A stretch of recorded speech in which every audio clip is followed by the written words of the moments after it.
Thank you, Zeke, for leading the graduates into this evening's ceremony with your music prowess.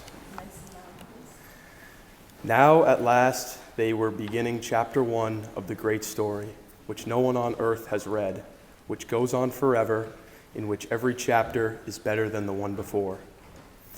C.S. Lewis's words are especially prolific to begin this ceremony, since every graduate present and not present today will begin to write their post-high school story at their own pace, and hopefully with all the grace they will need to keep them above the fray. Keene High School class of 2026, fellow graduates, parents, family, administration, faculty, and clergy, my name is Nicholas Fortier, the Master of Ceremonies for this evening's Baccalaureate. It is my honor to lead us through this program as we look to our final week at Keene High School. I would like to take a moment to explain what a Baccalaureate service is. The Baccalaureate ceremony is one focused on reflection.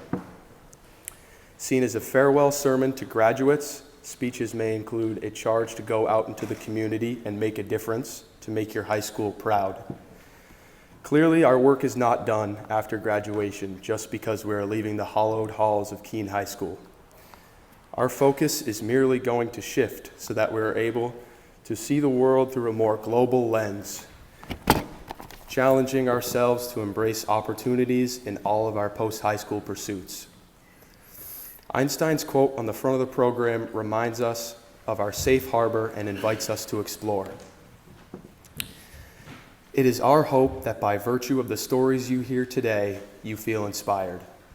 It could be by Reverend Worth's invocation and benediction, our student speakers' stories, all which speak to perseverance, service, and/or optimism, our keynote speaker's words of wisdom, which will no doubt add a lilt to this ceremony since she has been an integral part of our faculty for decades on her way to an early retirement in just a week.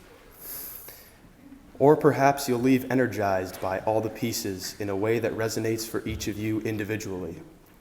Some pieces are short and straight to the point, while others will take us on a journey through the individual speaker's experiences. We are grateful to be here at the St. James Church again this year, Keene's Stone Church on West Street, with their weekly messages of hope posted outside this building. Please hear the words of their clergy, Reverend Elza Worth, as she shares her uplifting invocation at this time.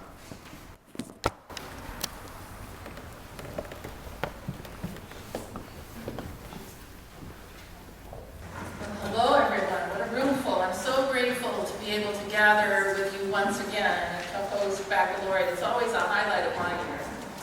And to be asked to offer the invocation and the benediction for these proceedings.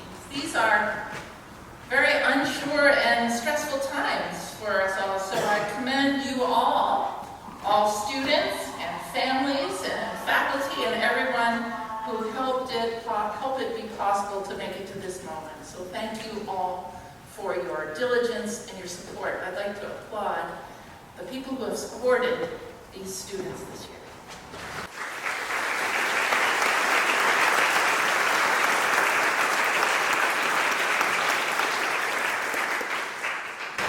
So as an invocation to this occasion, I invite us into the spirit of prayer. Loving God, watch over each person present here today as they both look back and look forward. May they revel in the common experiences they've had through high school, the friendships they've made, the many things they've learned, as well as in the many things they have ahead of them to learn, experience, and become. May this evening strengthen their common bonds and support them into the future, reminding them that we all need one another in this world. May your spirit be here in us and between us and among us this afternoon as we celebrate an important milestone, and may this pivotal moment in these students' lives mark the start of a hopeful new day. Amen.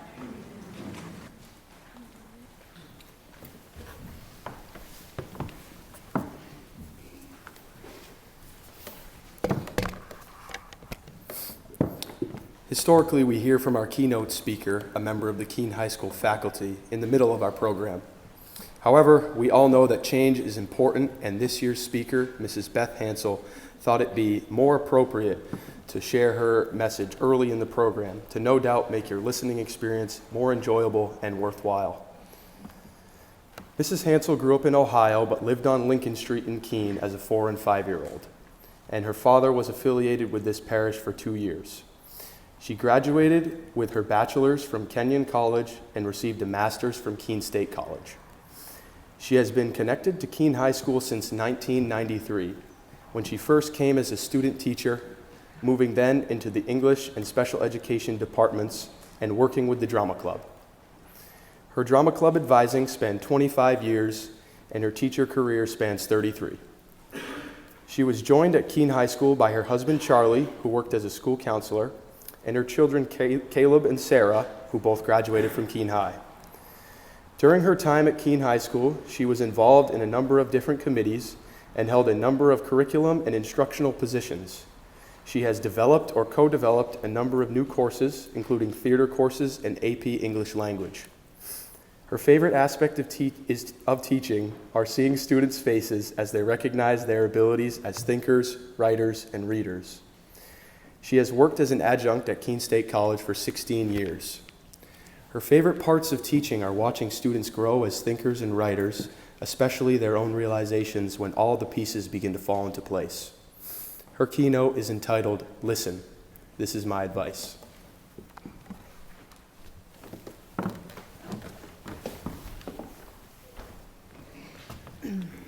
Thank you, Nick, for that introduction. It kind of makes it sound like I've done some things over the last 33 years.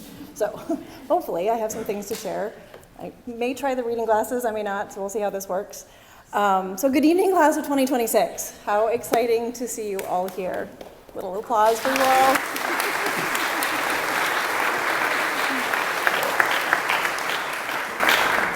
So we're really glad to be gathered tonight at St. James. Welcome to family, friends, school personnel, community people, anyone who happened to walk in the door. Glad to have you here. Special thanks to our hosts, to Elsa Worth and St. James. Very glad to be here. Thank you. Your hospitality is appreciated. It does seem fitting that Mrs. Brooks asked me to speak tonight for a few reasons. You've kind of gotten some glimpses of those already from the introduction. But first, one of the main reasons is I'm actually currently teaching a class in public speaking. So a shout out to the Block 2 Day 2 crew. Some of you are out there. Tonight I'll try to put into practice some of the things we've been working on all semester, and I will see you tomorrow, right? And you can give me some feedback then, yeah?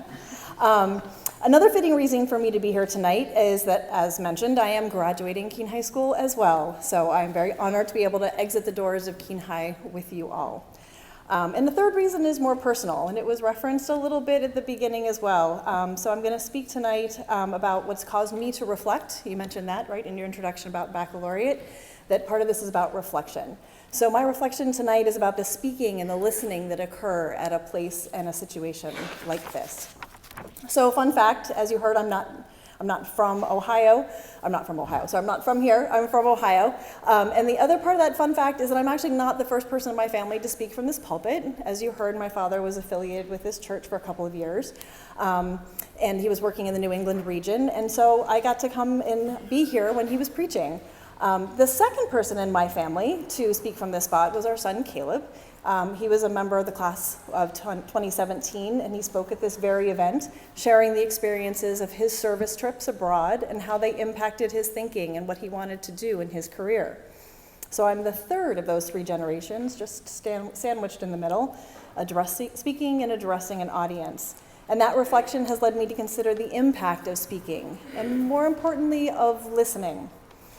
So when I was a child, and I was 4 and 5, crawling around under the pews right about where Henry is sitting, like right over there, I have this like visual image of being over there, crawling around. I heard my father deliver his sermons. He was and is a very skilled speaker, but I typically didn't pay attention, whether I was 4 or 5 or 8 or 9. I had my mind on other things. I did hear his voice. The cadence of his delivery still remains in my head. I'm likely mimicking some of that a bit right now. But honestly, I probably tuned him out until I was, 16, 18, maybe 24. I had the opportunity to hear him speak, to listen to him publicly once a week, and yet I often chose to focus on something else. So, sorry, Dad. He's still in Ohio. As I grew older, I'm not sure when I began to understand the potential of truly listening. I attended college where I had the opportunity to hear from a number of notable guests on campus. I lived in the city of Philadelphia, filled with opportunities to attend lectures and events. And then we moved to the city of Keene, where, as you all know, there are so many opportunities to hear and to see and to participate and to be a part of things. But I didn't often take advantage of those opportunities. I was too busy, or I had something else to think about or to do, probably those 33 years of teaching. The process of speaking is not one-sided. Where there's a speaker, there's also a listener. Not just an audience who hears the words, but an audience who listens to what those words have to say. Speaking is transactional. It's two-sided. It's an exchange. Hearing someone, really hearing someone, means that you're doing more than just letting that voice enter your ear canal. You're letting it move to your brain, into your gut, into your heart. You may not know the impact of the words at that very moment that you hear them, but someday you may remember what was said or recognize the connection that they have to you, realize that you have listened, perhaps even that you have changed. Eventually, my ability to really listen did change. I hope. I found myself connecting to the words of others, recognizing how those words impacted my thinking. One such notable event that changed my thinking was the opportunity to hear revered author, selfless humanitarian, and astounding human individual, Elie Wiesel, author of Night. I heard him speak at Boston University, and I remember realizing that his experiences, his trials, his life's work, they were something that I knew nothing about. As one of a few, many thousand people packed into that large lecture hall, I listened to his words, considered his words, and I found myself soaking in their import, realizing that I was expanding my thinking by recognizing what it was that he had to say about being a human in today's world. Years later, while teaching at Keene State, I had the opportunity to take one of my classes to hear a speaker that evening at Keene State, an educational activist. He spoke about inequality in education, calling on us to change our thinking and our actions towards students in poverty. His talk directly contradicted another educational professional, one highly lauded by educators, one whose work we were actually reading in my class at Keene State, assigned for that week by me. During that evening, I recognized the power of listening paired with critical consideration. My thinking about educational inequality changed that evening. Those are two isolated, clearly defined events in which listening was an expected outcome. But the power of listening also has impact on the day-to-day level, as we well know. Whether it's a friend with a frustrating story to share, a podcast addressing a difficult topic, or maybe just instruction on acquiring a new skill, listening, really listening, can have significant results. Back to 2017, when my son spoke, I of course hung on his every word, videotaped it from, somewhere right over there. Hearing his reflections were of utmost importance to me. Listening, though, to his words helps me see his world through his eyes in a new way. They showed me what I didn't know about his thoughts for the future. Originally, my husband and I tried to steer him down a different career path, but that night we heard him. He is currently on his way toward achieving that goal, and I'm glad we finally listened. Tonight, you will hear from a few of your classmates. These individuals will tell you of unexpected, difficult, or winding paths taken to reach this point. Or they'll tell you of their success and their challenges and of their plans that they have for the future. They are putting themselves out there, taking a chance on sharing their experiences and recounting their stories, opening themselves to you as they share their insight, hoping that each of you finds some pearl of wisdom or advice in what they have to say. Each, I'm certain, has something to offer to help you grow, consider, question, accept, reject, to choose. What will you do with that message? As you hear of their chosen paths for life behind Keene High, or how their experience during their time has influenced their next choices, or perhaps their struggles and accomplishments through challenges that have ultimately shaped who they are, I'm certain you will find something. Listen to them express their individuality. Listen to how they become involved in activities not expected of them. You will hear their messages of possibility to be experienced, of success to be celebrated, and of futures to be lived. I invite you now to listen to your peers. I am eager to hear what they have to say to me. Thank you.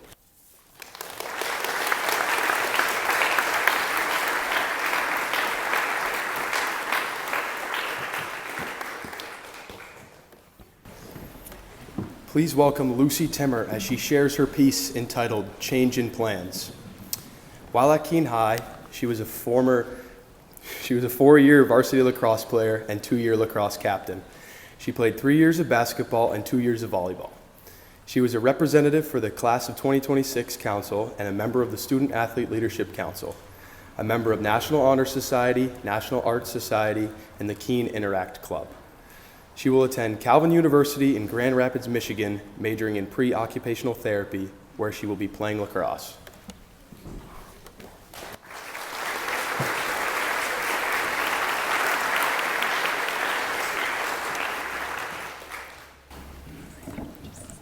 Okay, thank you, Nick. I want to start off by saying that I'm a little bit nervous. I did not have the pleasure of taking Miss Hansel's public speaking class, so bear with me here. Okay. All right, my name is Lucy Timmer, and I want to start off by congratulating the class of 2026. We are officially almost there. Tonight, I'm here to talk to you about passion, perseverance, and willingness to change. On May 4th, 2026, I scored my 100th career goal in a lacrosse game against Oyster River. For most people, it may have just seemed like another milestone in the books. But for me, it represented the end to a year-long journey full of tears, frustration, and hope. Saturday morning basketball practice seemed innocent enough. It was January 4th, 2025, and we had just lost a tough game the night before. Little did I know that was the last competitive basketball game I would ever play in my career. As most of you may know, I suffered a torn ACL, MCL, and meniscus. My initial thought was my basketball career is over, but even worse, it crossed my mind that my lacrosse career was over, and my dreams of playing at the collegiate level had ended. My aspirations of becoming a college lacrosse player and reaching the 100-goal milestone at KHS seemed simply unreachable. As many of you may know, I grew up playing basketball, but there was always a void on the court. I didn't feel the same passion for basketball that I had for lacrosse. When I played basketball, I was extremely hard on myself, picking apart every mistake, dwelling on it for hours, which caused intense pre-game anxiety and would even trigger panic attacks as well as mental relapses on the court. It seems ironic that my injury happened during basketball, but rather than playing lacrosse, but I'm not too salty about it anymore. When I started playing lacrosse at a young age, there were no youth programs around, but that didn't really matter. I started practicing in my backyard, went to clinics around New Hampshire, and basically self-taught myself how to catch, throw, and cradle the ball. After many feeble attempts at playing travel lacrosse due to COVID, I found myself entering my freshman year of high school, never having played a competitive game of lacrosse. Thankfully, my coach, Sarah Aldifer, saw something in me, believed in me as a freshman. Sarah never doubted putting me on the field. Her belief instilled in me a silent confidence that I could accomplish anything, on and off the lacrosse field. With Sarah's unwavering trust, I never played lacrosse with fear and anxiety. I just played. During my sophomore year of high school, I reached the milestone of 100 points during the last game of the year. At the end of that season, I decided lacrosse was the sport I wanted to play in college. I started traveling around the greater New England area to play during the summer and fall, learning new skills and tactics as I played. My passion for lacrosse continued to grow. I started to connect with college coaches, grew impactful relationships, and evolved as a player. Everything was falling into place, and I was feeling great about my future plans. However, plans change. Blowing my knee out that winter was definitely not the plan.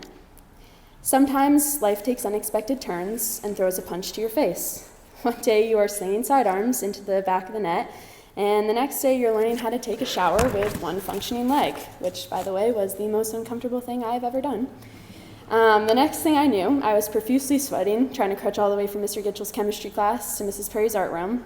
I want to quickly thank all of my friends who helped me carry my backpack. That really helped. You made my life so much easier. And I just want to say, where's Eliana? There she is.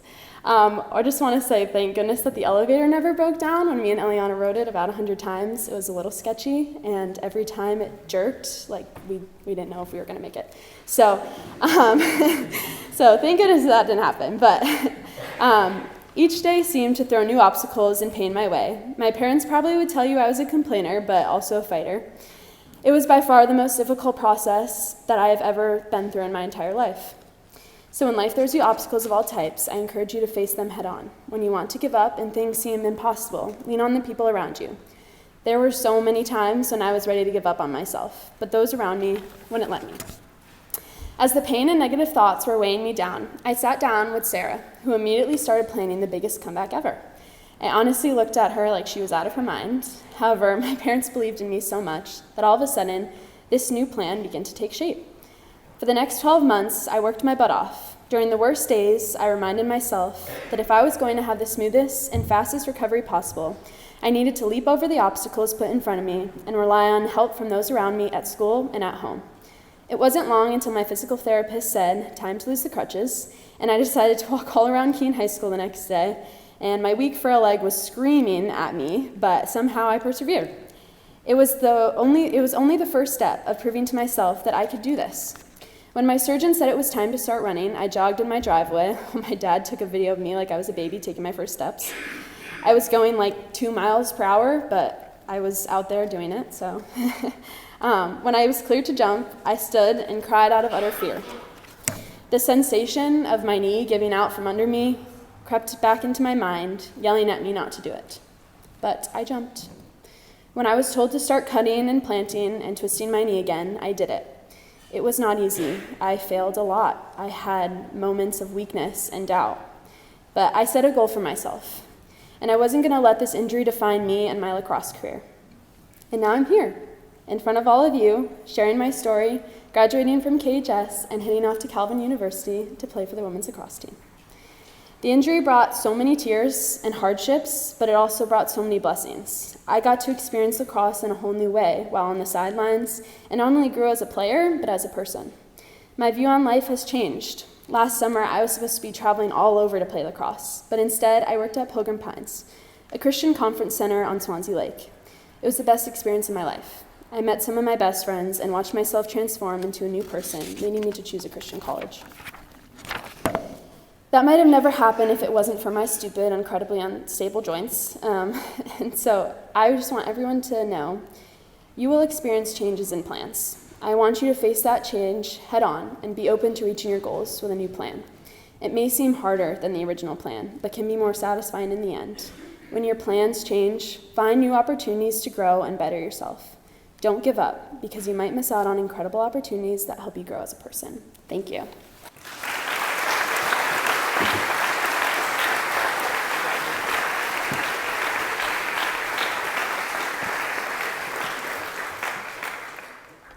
KHS Voices will now perform Time.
Please welcome Gabby Fluette to read her piece entitled Run Towards, Not Away.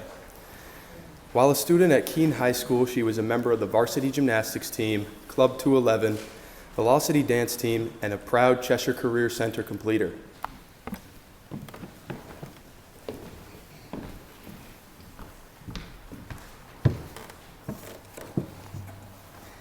As Nick said, my name is Gabrielle Fluette, but I've always gone by Gabby. I am very honored to be here speaking tonight. My final week of high school is a surreal thought. It truly did fly by. I've made so many memories in high school, and I will cherish them. I am nervous for the future, but excited to see what it holds. I've been involved in our community by volunteering for Elm City Church, being a member of the Keene Explorers Post 19 run by Keene Fire Department, and I have volunteered for many events through the Keene Fire Department. Since I was a child, I've always looked up to the people who risk their lives on a daily basis for our lives. Growing up, I was always so invested when the fire department came and visited my school, always wanting to ask questions, learn more, and pursue a career in firefighting. I knew this is what I wanted, to go into this career field as early as the 5th grade. I've always been the type to run towards something I'm supposed to be running away from. There are many people I would like to thank who have led me into this career. Thank you to all the members of the Keene Fire Department who have helped me through these past 2 years to deepen my knowledge, confidence, and strength that I have so I can succeed in my future. Thank you to Captain James Pearsall of the Keene Fire Department who has supported me through my whole athletic career and who has always told me I have what it takes for this career. Thank you to Ms. Carney for teaching me for the past 2 years in my Fire 1 class and my EMT class. Thank you to all my family who has supported me and helped me through these stressful parts of the classes I have taken. The fire science program through the CCC is what made me fall in love with this career. Learning how the fire service works, all the training and work that is needed, and all of the inspiring aspects as the job has truly made it my passion. I have always put people before me no matter what. If it is my worst day, others are still my priority. I have always helped those in need. Being there for someone on their worst day makes me have some sort of feeling that there is a way to be okay. Joining the fire service does have its challenges. The fire service is a male-dominated field. Women represent 5% of all career firefighters. It is a challenge to show that you have the strength, the determination, and the confidence and the grit to succeed in this career. I have realized that just because I'm a woman doesn't mean I don't have what it takes. In the fall, I will be attending Southern Maine Community College majoring in fire science. While attending SMCC, I will be living and working for the Standish Fire Department in Standish, Maine.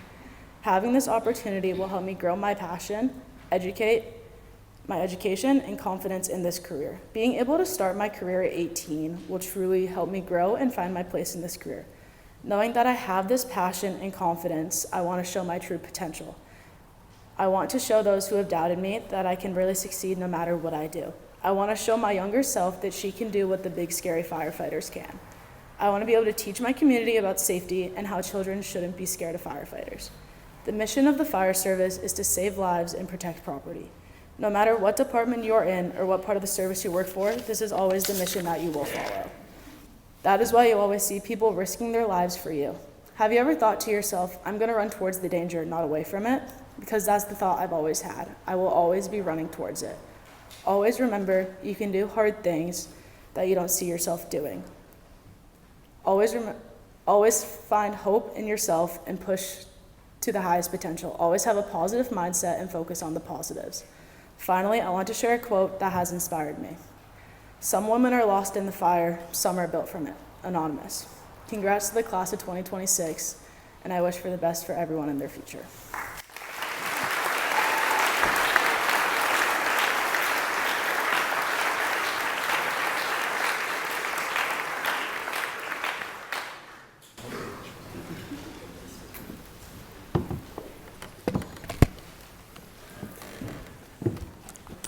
Lacey Plant will share her piece entitled The Adventures of JROTC. She is a cadet captain in the JROTC Wildcat Battalion through the program at Fall Mountain in conjunction with our own Cheshire Career Center.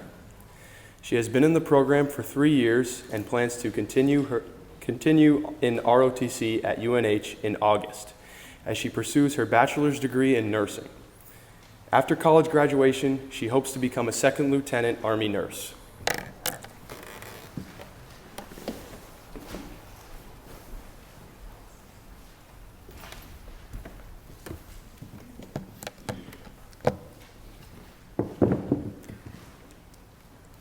Good afternoon. I don't play sports or participate in clubs, so at first I didn't understand why I was chosen to share my story. The more I thought about it, the more I realized I've overcome a lot of challenges and persevered to become the person I am today. I couldn't have done it all by myself. It took a community of people to help me step out of my comfort zone. Freshman year, I had no idea what I wanted to do with my life. My mom practically forced me to take JROTC. It took some convincing, but eventually I decided just to take the jump. So in August, I showed up to the Cheshire Career Center. I was nervous at first, but Tammy Shepard guided me to where I was supposed to be and told me that everything would be perfectly fine. Through the 3 years, she has helped me so much. And this year, I have been placed in charge of many different things, like bringing Keene students to Fall Mountain to explore the program. And trust me, bringing 10 kids up to Fall Mountain is not easy. One kid even threw up on the bus. I remember my first day at Fall Mountain. My first day as a JROTC cadet. It started with Major Maynard, and for those of you who don't know, Major talks. He talks a lot. He talked about the program, what amazing cadets we would become, and his experiences in the military. And don't worry, he had a lot. But eventually, he let Sergeant Major Societis speak for the last 20 minutes of class. Sergeant Major said something that stuck with me. You choose what kind of cadet you want to be by the effort you put in. He pushed me beyond my comfort zone inch by inch. A year ago, I spent 4 days in Pembroke, New Hampshire, where we went whitewater rafting. Definitely not something I would do for fun. I remember being thrown out of the raft, and I mean thrown, into really fast water. And of course, I was wearing a helmet, but it was still terrifying. Afterwards, the guide had told me that I landed in what they call the spiral of doom, which is basically a large, fast-moving whirlpool. And make matters even worse, I lost my favorite pair of Nike slides down the river. But somehow it also became one of the most fun experiences I've ever had. This program, and Sergeant Major specifically, made me less afraid to try new things. Public speaking, my worst enemy, became something I had to do often in the program. During my first speech, Sergeant Major counted how many times I said in a 2-minute speech. Around 15 times, which is basically 1 every 8 seconds. But I've gotten better since then. I'm still not perfect, but I'm improving. Sergeant Major has shown up to events, and he'll be there at graduation as well. So thank you, Sergeant Major, for everything you do, not only for me, but for the many cadets who look up to you every day. Now, you can't just take a CTE class without putting in a little effort. Me taking this class meant I would be missing 2 blocks and only getting 1 credit for the program. That means if I took it 3 years, both semesters, I'm missing 6 credits in total. So I had to take some online VLIX classes, and thanks to Ms. Gates, my guidance counselor, she helped me through this process, finding classes I would need to take to still be graduating with 32 credits. She also assisted me with applying for college, helping me get an early start in college classes. If you know me, you know that my life has constantly been busy since sophomore year. I have worked 32 hours a week, did my required classes, VLEX classes, college classes, and JROTC. But I did it. I took what Sergeant Major said and I put it into my life. I chose the person I wanted to be. I chose the path I want to take by putting in the effort, taking the time to get the education I want that will help me in the future. I looked into online classes, VLAX, and early college that Keene High School pays for, and this has helped my future.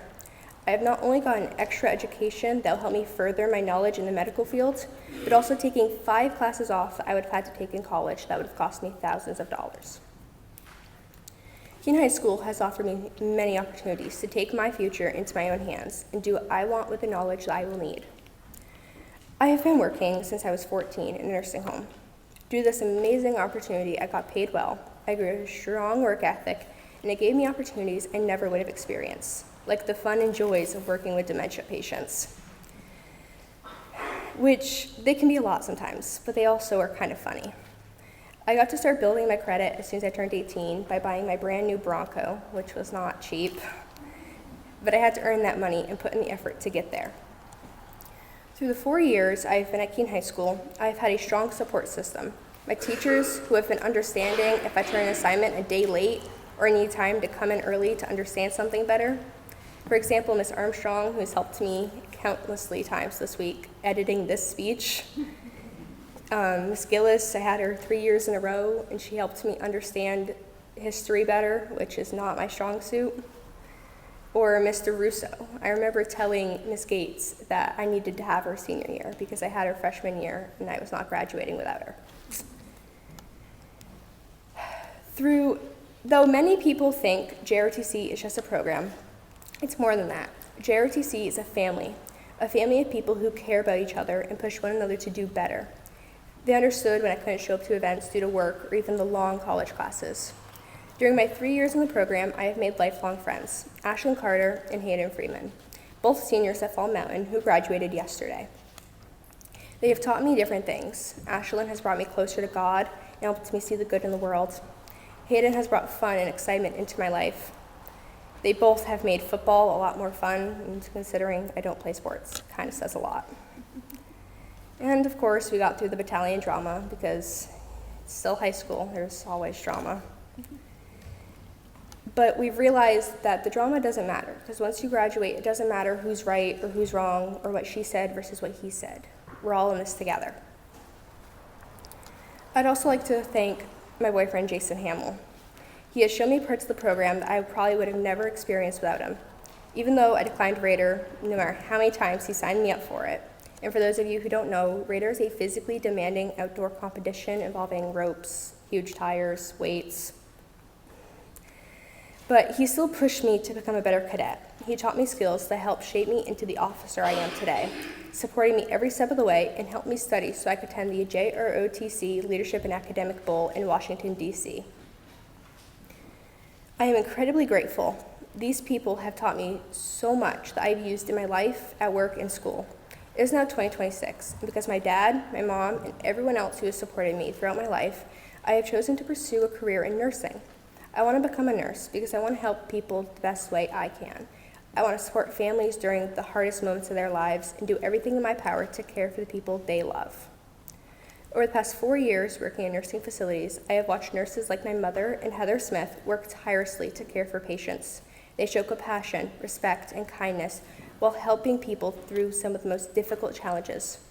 Working in the medical field is not for the weak. It requires the strength to support those who cannot always be strong for themselves. In August, I will be attending the University of New Hampshire and participating in the ROTC program. There, I will continue building on the family and values I have found in JROTC, continue growing as a person, and work as hard as I can to become the nurse, leader, and person I aspire to be. Thank you.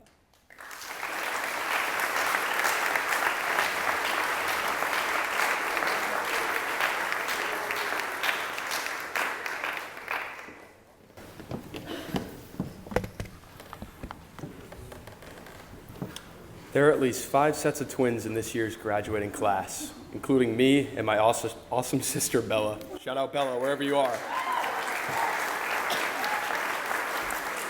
Certainly wouldn't be here if it wasn't for you, so yeah, I appreciate you. One of these sets of twins, Kara and Leah Frost, will now read their pieces entitled 18 Years, 6 Hours Apart, a collective title with different journeys to reach their destination. They did not share their pieces with each other beforehand, so listen to the parallels and differences in their twinship. While at KHS, Leah was in orchestra for 4 years, jazz ensemble for 3 years, and other music clubs. She played softball and ran cross country and indoor track. She was in book club and a member of Girl Scouts. She placed 3rd in New England for her classical bass and 2nd in the state. She will be attending Sacred Heart University in Southern Connecticut to study speech pathology with a minor in music performance. While Kara was a student at Keene High School, she was a member of Interact, helping with this year's senior float, a member of the Girl Scouts, and worked at the Dusty Dog Farm, the YMCA, Peep Willow Farm, and the Wheelock Pool. She will attend the University of New Hampshire in the fall, majoring in animal science on a pre-vet track.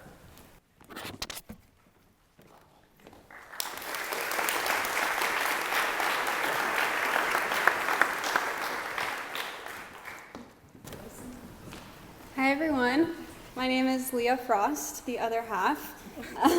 Kara and I have been side by side for 18 years, and now all of that's about to change. It's so crazy to think how fast time has flown and how different we have become.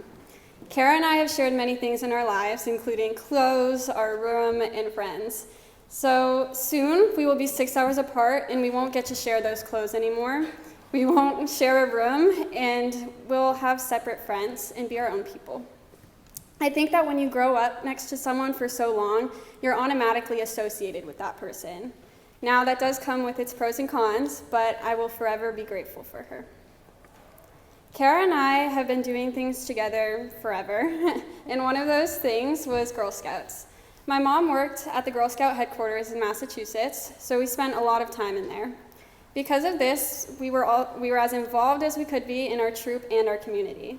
When we moved to New Hampshire, we established our own troop. With my mom as the troop leader, we completed hundreds of badges, activities, and sold a lot of cookies. When we weren't selling cookies or with my troop, we went to overnight Girl Scout camp. There, we learned how to make new connections and have very valuable experiences. Through all of this, we learned about friendship. Being a twin comes with many ups and downs, as the other sets of twins know. And we were not always the best of friends, but Girl Scouts taught us how to stand by another person, even when it's hard. Kara and I have been doing everything together, like I said, and whether that was a Girl Scout activity or hanging out with friends, or even staying up late to listen to the radio on our little boombox in our room. Although this came with its challenges and we didn't get along, and we often disagree on the little things, and we still do, but as you get older, you find the brightness and the good in each other. Over time, we've grown into our own people, and even though we are growing apart, we are closer than we have ever been. Kara's following an amazing path in veterinary sciences, and I couldn't be prouder of her. For me, I didn't always know what I wanted to do in my life. I was very confused. But junior year, I took the initiative to go out and shadow speech pathologists in multiple settings. I got to sit in sessions, evaluations, and even was able to do home visits. I was able to get real insight on what it looks like to be a speech pathologist in today's age. And I got to observe how important it was for kids to bond and feel connected to their speech therapist. For a lot of kids, there was this light bulb moment, and I know we all know what that feels like. And I saw the impact it made on people's lives and the vast improvements these professionals can make in such a short amount of time. I know that I want to help people in the future, and I'm so excited to follow this path. I want to say thank you to everyone who has pushed me to become a better person, and every day I strive to bring a little bit of brightness into someone's life. So class of 2026, I encourage all of you to find kindness every day, even when it's hard, and meet new people, explore life.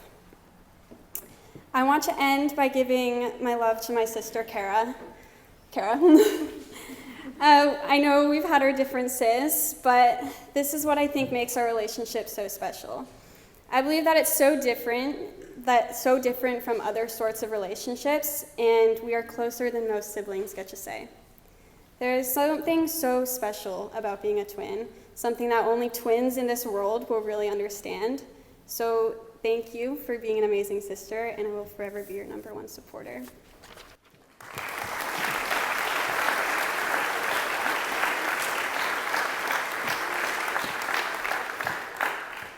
Hi, my name's Kara, and I'm standing up here today with my twin sister, because we've done everything together since the day we were born, so why not do one more thing together before parting ways for the first time to go to college?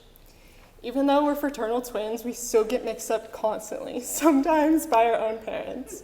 But we still respond because either way, we're practically the same person. Something we've stuck together through for many years was our journey through Girl Scouts. In kindergarten, we were put in a Girl Scout troop where we stayed through our brownie years. After moving to New Hampshire, we found that there wasn't a local troop for girls in our school. So we started one. Ever since then, Leah and I have had the privilege of being in the same troop with our mom as our leader. This is where we earned our bronze award with our troop, which entailed putting recycling bins in our school that we emptied weekly and still get used to this day. Shortly after finishing that, I worked towards my silver award. With my love for animals, I wanted to do something related to that. So I found Amazing Grace Animal Sanctuary, where I built them a welcome and informational sign to tell visitors about the sanctuary. A few years later, I decided to go for my gold award. which is the highest level award that a Girl Scout can earn. It involves an extensive process of creating a plan, getting it approved by the board, and then executing it. My love for fitness drove me to create Gaga pits in our local parks to allow kids to freely use and help fight against childhood obesity. Doing these projects truly shaped me into who I am today. I learned vital skills that will aid me in my future, like leadership, problem solving, and public speaking. All due to my mom, who put in years of work to give us these opportunities and stuck at it when no one else wanted to. Not only for that, but for my twin sister. I believe she's the true reason I've made it this far and this successfully. Yes, of course, we fight and bicker over clothes and the one shared bathroom that we have, but nothing can compare to the relationship we have. These years of memories that we will always hold on to, especially entering our freshman year of college, where we won't just be a hallway apart, and that's what's important. Even though we'll be over 200 miles apart for the first time ever, I know we are simply just a phone call away to help each other through a hard day with an outfit or to gossip like usual. With this, I urge each and every one of you to find those close friendships and relationships and keep them close. They'll be the ones there for you through thick and thin and challenge you to achieve your goals when others might not believe in you. Thank you.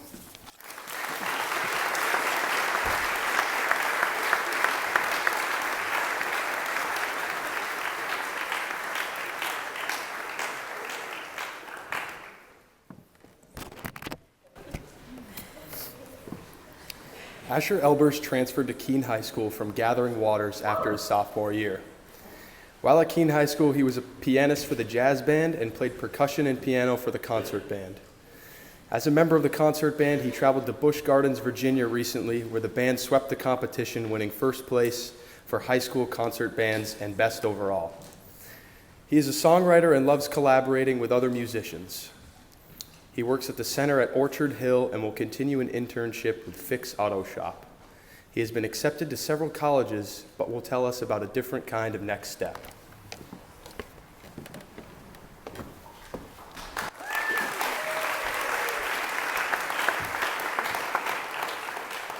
Hello. You guys hear me? Actually. Just speak right up. Okay, I'll speak loud. Fellow classmates, faculty, and staff, parents, and clergy, thank you for all gathering to start our official send-off. Most graduating seniors are frequently asked, what are you doing after graduation? For many, the answer is fairly simple. Maybe you are attending a four-year college, going to a trade school, or entering the workplace. However, my question, or the answer to my question, is a bit different. Originally, my plan was to enter college along with my peers. When I was applying to colleges, however, I realized how significant of a decision this was. And as I talked to my teachers, friends, and community members, I heard about how many of them regretted throwing themselves into such a big decision right after high school. After I graduate, I will be taking a gap year. In August 2026, I will embark on a road trip around the U.S. I plan to be gone just under a year and return in mid-June of 2027. Through my gap year experience, I want to demonstrate that taking a different next step can be as rewarding as long as you are working towards your goals and doing what you love. On my travels, I want to have experiences that I couldn't have in college. For instance, I want to play an open mic in Nashville. I want to go diving in Florida and spear the invasive lionfish there, if I can get enough money. But I want to hike endless trails between the rock formations of Arches National Parks and other national parks. There's a lot of them. I want to stay at a farm in rural Idaho and learn how to farm potatoes. Along the way, I hope to meet people I will keep in touch with for the rest of my life, along with the people I know here at Keene High. And afterwards, I will be happy to spend 4 years studying a major I'm devoted to, which is music. Music is one of the biggest parts of my life. Throughout my experience in high school, with work, friends, and relationships, music has been a place where I can express my thoughts and emotions. At times, when I feel stuck or lost, I often find myself jotting down lyrics or sitting down at the piano to compose a piece. As well as creating, I love working on other people's music as well, especially on the production side, tweaking each part until it's right. In college, I'm excited to pursue music production, and I will be collaborating with other artists and making connections between many skilled people, hopefully. On the side, I hope to continue writing and performing original music and covers. I would like to thank those of you who heard my plans and gave advice and feedback and encouragement. I truly could not have the clarity I do without you. I also would like to thank everyone here who all play a part in this community and keep Keene High School going. And with that, I would like to play a song that I wrote.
Gavin Salisbury's piece, entitled Iron Souls Iron the Soul, will paint a picture of a journey of years resulting in more than a tangible prize at the end.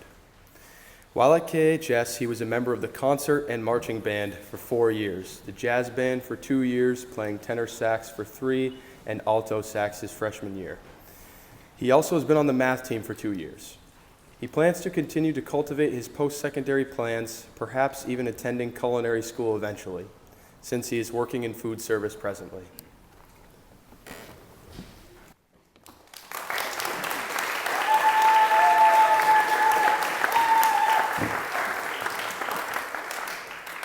Hello? Okay, all right. Okay, good evening, everyone. My name is Gavin Salisbury, and today I'm going to be talking about my 12-year journey through martial arts. When I was asked to speak at the annual Baccalaureate ceremony, I was really surprised. I was asked to talk about my career in martial arts, and I was told I have a compelling story. At first, I didn't think it was anything special, but then I realized that only about a dozen kids get the opportunity to do these speeches, so I wanted to partake. Then I reflected on all the ways Taekwondo has changed my life and helped me grow as a person, and that's when I recognized I should stand up here before you all and share my story. The first time I ever stepped foot into the dojo was for one of my friend's birthday parties. She had been doing martial arts for some time and invited me to her party, which was being held at the dojo. Instead of a standard birthday party with piñatas, presents, and pin the tail on the donkey, We did martial arts exercises, and I learned how to throw proper kicks and punches. That's where I first met Sensei Rulo, one of the owners of Rulo Holly's Taekwondo dojo. She taught me how to throw my techniques correctly. She would shout, "Keep your hands up," when I would get distracted, and "Get your hand off the wall," when I would lose my balance kicking. She's one of those people who cares so much about the people she loves, and she wants everyone to succeed. I had a great time at the party, so afterwards, when my mother asked me if I wanted to start taking classes, I didn't want to pass it up. So then I began. Every Monday and Wednesday for the next 7 years, I would attend class at Rulo Holly's.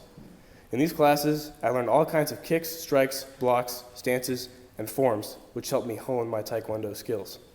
The classes are engaging and fun, with a perfect balance between exercise and martial arts. It was a great way to socialize too. Hang on a second.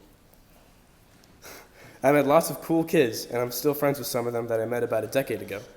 It's not only a place to learn martial arts, but every class, all the students get together and talk about virtuous words like empathy, discipline, integrity, and never quitting. I climbed the ranks until finally in 8th grade, when I was a high enough rank to take my test for a black belt. I put off training for months because I thought it'd be easy. 900 push-ups, a 2-mile run, performing every strike, block, kick, stance, and form you know, as well as having to break away from the iron grips of 2 grown men and sparring multiple black belts at once. It doesn't really seem that bad. I told Sensei that I wasn't training because it just didn't seem worth it to me, but she made me realize that my ignorance was a huge mistake. She started pulling me out of classes to go run at the track, but she would take me to the sides during some classes and would personally train me, making sure I knew absolutely everything. And when the day finally came, I took the test. I ran slower than my practice time, which netted me an extra 100 push-ups, but getting the total push-up count to 1,000 seemed way cooler anyway. I completed the test. Maybe some of my push-ups were a bit crappy, but I really tried. Me and the other tester, my friend Anthony Pierce, who's a bit older than me, were so relieved for the test to be over. We trained together, fought together, and he was a grown man, so he was pretty rough on little old 8th grade me. Sensei Rulo grabbed one side of my black belt and Sensei Holly the other, pulling the past 7 years of my life tight across my waist. That was the most intense day of my life, and that night, I slept like a rock. After I got my black belt, I was asked to help teach the younger classes. I was the first of the current black belt group we have today to start teaching. There's always 1 or 2 kids. Oh, there's an error. It's okay. Today we have 5 young black belts with 2 who recently tested, and we don't plan on stopping our recruitments. Taekwondo has taught me to not give up. It taught me that hard work pays off. I learned how to show discipline, have respect, and how to defend myself. My soles are iron due to my martial arts journey, and that journey has left my soul more prepared for life. After high school, I'll plan on working full-time to save money, as well as researching any possible college opportunities that call to me, because I'm currently undecided and I don't want to go to college not knowing what I would major in. To the class of 2026, you're all amazing people. I'm so glad that I got to grow with such a vast spectrum of peers, and I know you will all do wondrous things. Don't be a stranger. Thank you.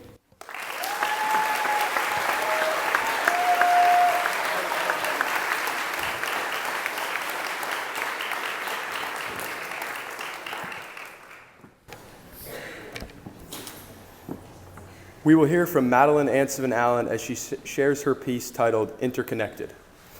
While a student at Keene High School, she was a member of Mayor Khan's Youth Council, National Honor Society, hiking club, and varsity tennis. Outside of school, she participated in a youth group and worked all 4 years at Life is Sweet, training there as well. After graduation, she plans to attend Lehigh University, majoring in bioengineering with a minor in Spanish.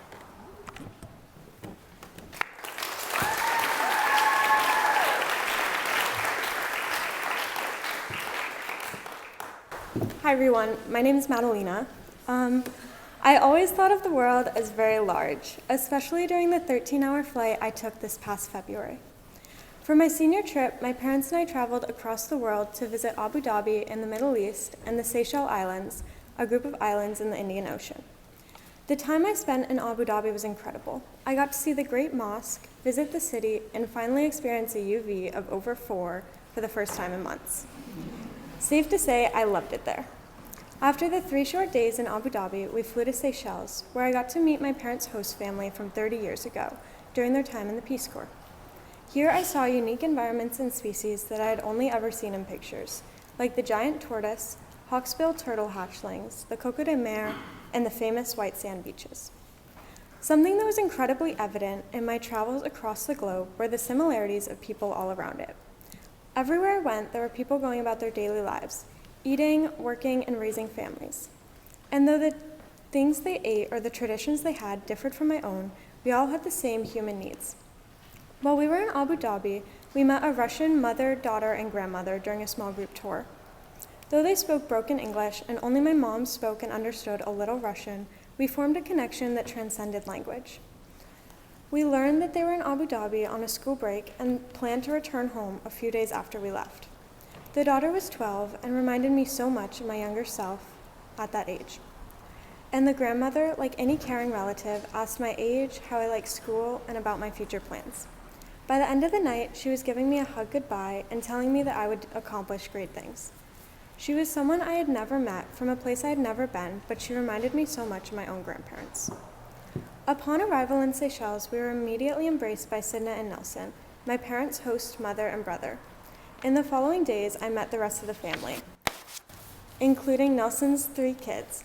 Although awkward at first, I realized quickly that Nelson's 2 boys, Gillian and Nissan, ages 17 and 18, were a lot like my friends and I. They talked about sports and gossip, were both pursuing engineering, and also spent a lot of time on Instagram Reels. Their 9-year-old sister, Emmy, quickly became a younger sibling in my eyes. We bonded over her love of cats, crafts, and dancing, all the things I also loved at her age. Then, just 2 days after arriving in Seychelles, we heard the news that the US and Israel had launched a major series of surprise airstrikes on Iran. One of the Iranian responses was to strike the Abu Dhabi airport, where I was standing just 48 hours earlier. This was shocking to learn. Not only were we now without a way home, I also realized that if the strike had occurred 2 days earlier, or we had stayed just 2 days later, my parents and I could have been stuck in an active war zone. In the back of my mind, I still wonder, did the Russian family make it back home safely, or were they in the airport during the attack? This was when I realized that the world is actually very small, especially when one decision impacts the rest of the world. A decision made in the United States affected millions of people living in Iran and across the Middle East.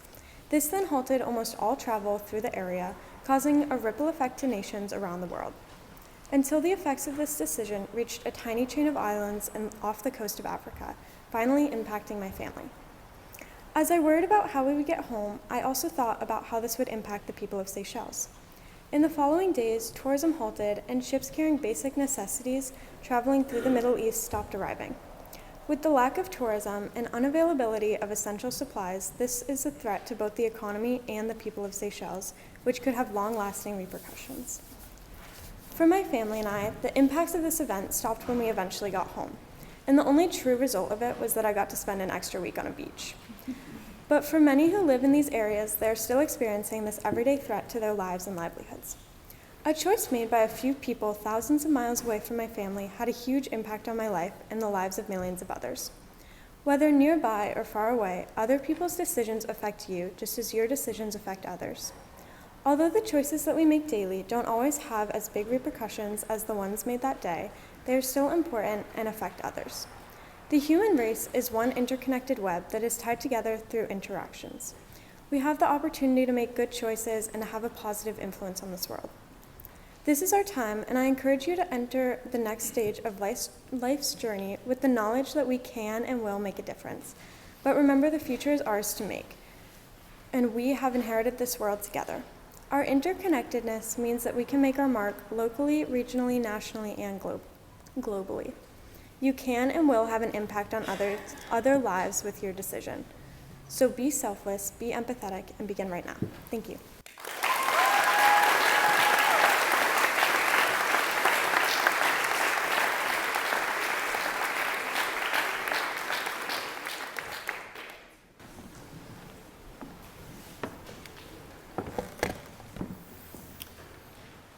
Members of the Voices will now pronounce Obi Caritas, which is a famous Latin Christian hymn and Gregorian chant.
It has been my honor to get up and speak today and serve as the Master of Ceremonies. My speech is titled, Where Courage Leads. Do not follow where the path may lead. Go instead where there is no path and leave a trail. Ralph Waldo Emerson. As a kid, I was always looking for different ways to challenge myself and push the limits of what was possible. Whether that was trying new things, picking up new hobbies, or going on new adventures, I've always craved the unknown. As a young man now, I noticed that I was applying this concept to all aspects of my life, always wanting to test myself. This mindset is what ultimately led me to come to the decision to attend Norwich University as a member of the Corps of Cadets. Everyone that I have talked to emphasizes the fact that Norwich is not for everyone, and I mean, they really beat it home, they really do. This causes me to take a step back and weigh out my options to decide if this path was right for me. Since then, I can tell you with absolute confidence that I made the right choice. I know this route will not be easy, and I will be faced with countless different challenges throughout my time there, including many early mornings, late nights, and a whole lot of being uncomfortable. However, the great thing about it is that all this discomfort will pay off in the end. I will learn firsthand where dedication, determination, and heart can get you. I will be tested physically, mentally, and emotionally, all in an effort to grow and become the best leader and comrade I can be. If you asked me when I was a freshman what I wanted to do after high school, I would have given you a simple 3-word answer. I don't know. Now that my high school career is coming to an end, I've had time to reflect on the many activities that I've been involved in, such as hockey, lacrosse, leading student sections at the football and basketball games, leading pep rallies, and being the member of the Student Athlete Leadership Council. All these activities have not only taught me valuable life lessons, but they have helped me grow as a teammate, student, and friend. I will be forever grateful for that. Since then, I have contemplated many ideas. Originally, I had my heart set on going to Roger Williams and majoring in construction management. Later, I decided that I wanted to enlist in the Army right after high school. This is what led me to turn my attention to Norwich. It was truly the best of both worlds. It offers the regiment of the military, and I can pursue a degree that I am interested in all at the same time. I like to think of myself as someone who strives in an environment where structure and accountability are a main focus. I was drawn to the school as a part of the Corps of Cadets because you are expected to give 100% all the time. Every cadet is there to better themselves, and the bonds that you will make will last a lifetime. This characteristic resonated with me because that is how I've always tried to live my life. Now, I'm not going to stand up here and tell you that I'm fearless. The truth is that I'm scared and nervous for this next step, but I'm prepared to take that leap of faith. I'm willing to push myself further than I ever have. Norwich's motto is, I will try. I know that if I truly embrace this, I can get through anything I set my mind to. The last thought I want to leave you with is that no one should be expected to have their whole life mapped out from the moment they graduate. But promise yourself that when presented with an opportunity, no matter how unrealistic it may seem, you try. It's never too late to make your dreams become a reality. As long as you keep this idea in the back of your mind, the sky is truly the limit. Thank you all for attending today's program. The incredible stories and words of wisdom shared today remind me of how grateful I am to have the opportunity to grow up alongside such inspiring people. As we all come together for these final events leading up to graduation, it has become clear that these people around us have had far more of an impact on who we have become than we've ever realized. Thank you.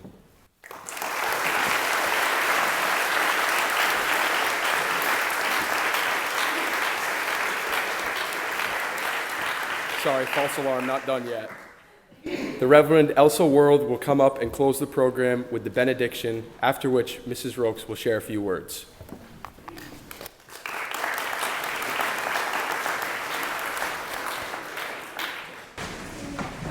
You know, many challenges await us in our world, but I have such great hope in the people of your generation.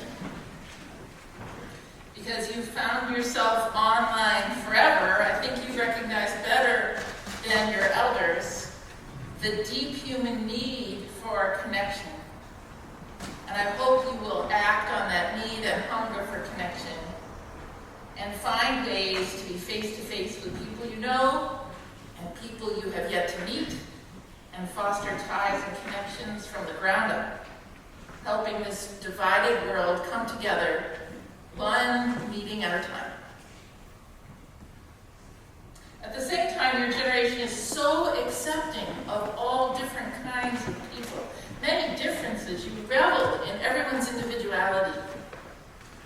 Although things are changing so fast in the world, you keep moving forward with innovation and determination and hope.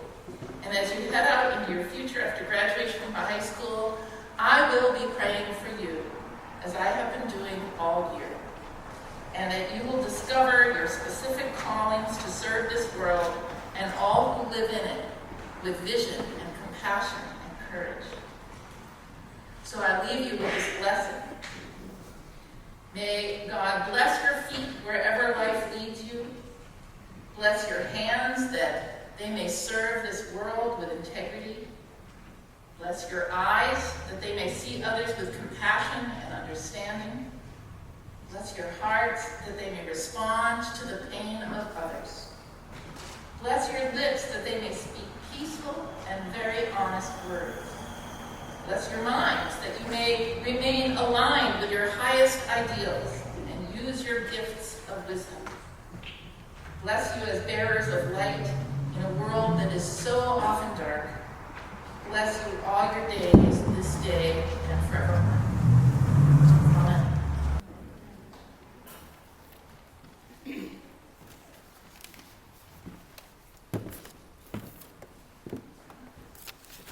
Well, now that the tears have passed, this just is an amazing group. I'm Mrs. Ropes, the greenhouse mother of a lot of students and proud baccalaureate advisor. This is my 26th year at Keene High School, and each year fills my heart with more memories and honor. Thank you to Dr. Gallagher for your unwavering support and valued advice through this whole ceremony. I really do lean on you. Thank you to all the speakers and musicians today. Your messages of hope, gratitude, and even the unknown will no doubt stay with us as we face the ebb and flow of life.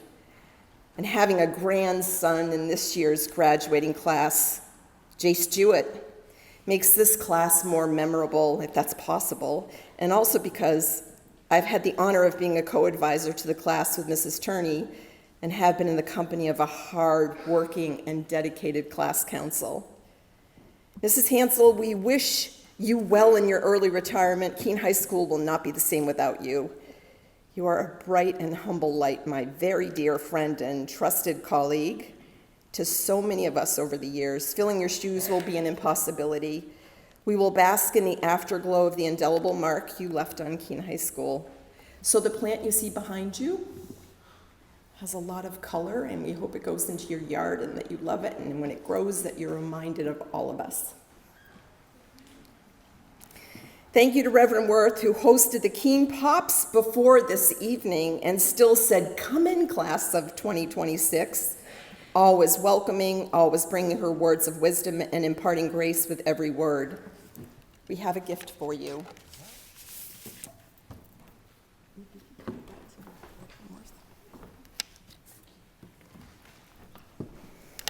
Nick Fortier is a shining light. When I asked him months ago to be master of ceremonies for this ceremony, he didn't hesitate at all. He embodies a goodness, like you all do, that will no doubt find the staff and faculty at Norwich and all of your future colleges delighted to be in your company, his company, in the same way he has graced all of us and you have graced all of us at Keene High School. Thank you, everyone, for coming tonight, and God bless.